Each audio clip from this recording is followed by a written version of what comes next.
isa pong Katoliko. Magandang gabi po. Awit, awit 83, 18. 18, 16 at 18. 18 po. Upang ikaw lamang na ang pangalan ng Jehova Opo. ay lagay natin sa screen. Kasi ano po meron silang binasa talaga sa akin, Biblia. Kasi ito, Biblia po nyo ito, pero Jehovah nakalagay. Sabi nyo po, hindi dito, di ba? Kasi yung pinabasa nila sa akin na kasi sa ibang Biblia wala wala itong Jehovah na ang nakalagay doon, inalis yung pangalang Jehovah dahil masyado raw banal. Ano raw pagdating doon ng basta pagdating doon. Hindi. Unang-una kapatid, huwag ka maniwala doon. Ganito yun.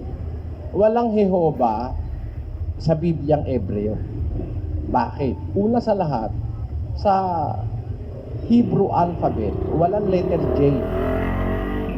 Ilagay natin ang Hebrew alphabet sa screen. Pakibasa mo nga kapatid na Josel kung may letter J sa Hebrew alphabet. Ito po Basa. ang mga Hebrew alphabet. Vav, Hey, Deled, Gimel, Vet, Bet, Aleph, Pinal, Chaf, Shaf, Kaf, Yud, Det, Shef, Zayin, Ayin, Semek, Pinal, Nun, Nun, Pinal, Mem, Mem, Lamet, Resh, Kev, Pinal, Shadi, Shadi, Pinal, Fei, Fei, Pei, Taf, Taf, Sin, Shin. So, walang letter J. Ano na po meaning yung sin na yan? Aling Shin? Yung sin, anong meaning mo? Asan doon? Sa alin doon? Alin doon? Shin, yung kahuli-huli yan. Ano yan mga letra nila yan sa Hebrew alphabet Bawat isa dyan may katumbas sa kanilang wikang ginagamit. Ang tinitiyak ko sa'yo, walang letter J sa Hebrew. Para po, Para rin yung Latin, ang letter J represented by I. Kaya, sa Hebrew naman, ang letter J represented by Y. Kaya, ang original na pangalan ng Diyos sa Hebrew alphabet o sa Hebrew language, yung 4 na letrang tetragramato na kung basahin ay mula sa kanan pa kaliwa. Tayo kasi kung magbasa kaliwa pa kanan, ang 4 na letrang Hebreo, yan sa baba na yan, Dito sa kanan ng basa diyan papakaliwa. Kanan pa kaliwa. Yod, He, Waw, He.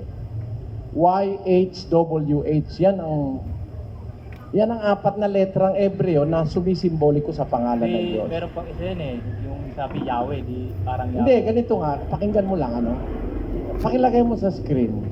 Yan. Yung Yod, He, Waw, He, o YHWH, nung isinali ng Bibliang English, yung YHWH na yun, nila ilagay mo ngayon yung YHWH. Yan. Kung babasahin natin ngayon sa English manner, YHWH, nilagyan nila yan ng A at saka ng E. Kaya naging Yahweh. Which is not the original. Hindi totoo yun. Yung mga Masoretes na nagsalin yung pangalan na yan sa Biblia, pinalitan yung Y ng J at saka yung W ng B.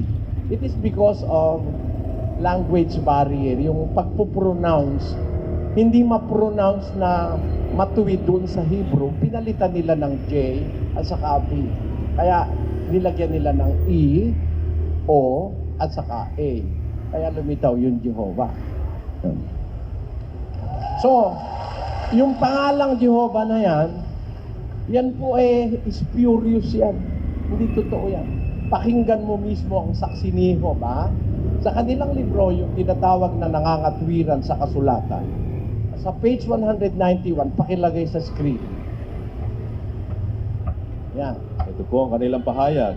Dahil dito, Ay binuo ng ilang makabago ang pangalang Jehova na hindi kilala ng mga sinauna, maging Hudyo o Kristiyano man. kita mo, sila na mismo sa libro nila may sabi na yung pangalang Jehova binuo ng ilang makabago, modern mga translators ng Biblia na hindi kilala ng mga sinauna, kahit Kristiyano, kahit Hudyo.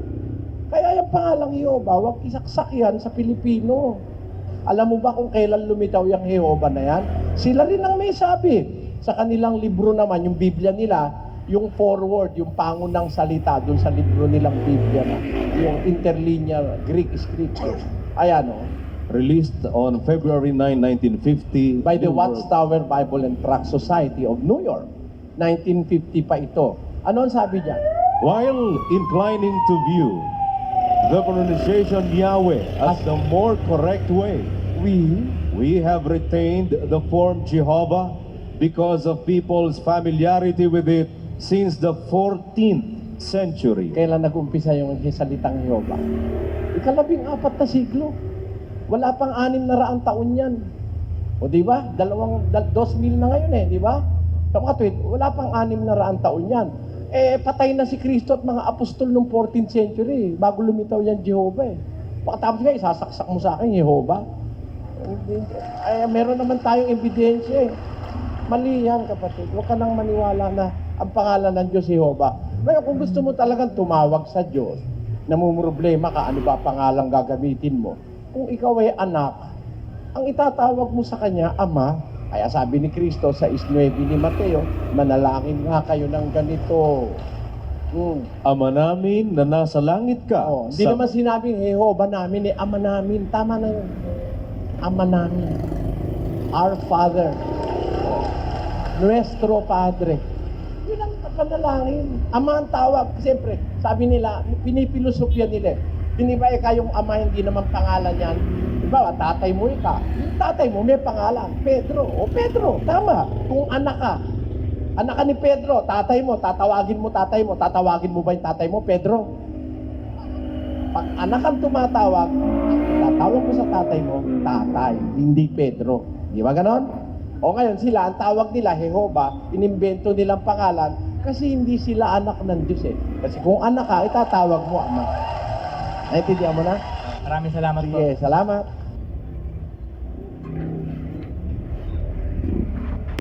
Salamat sa Diyos.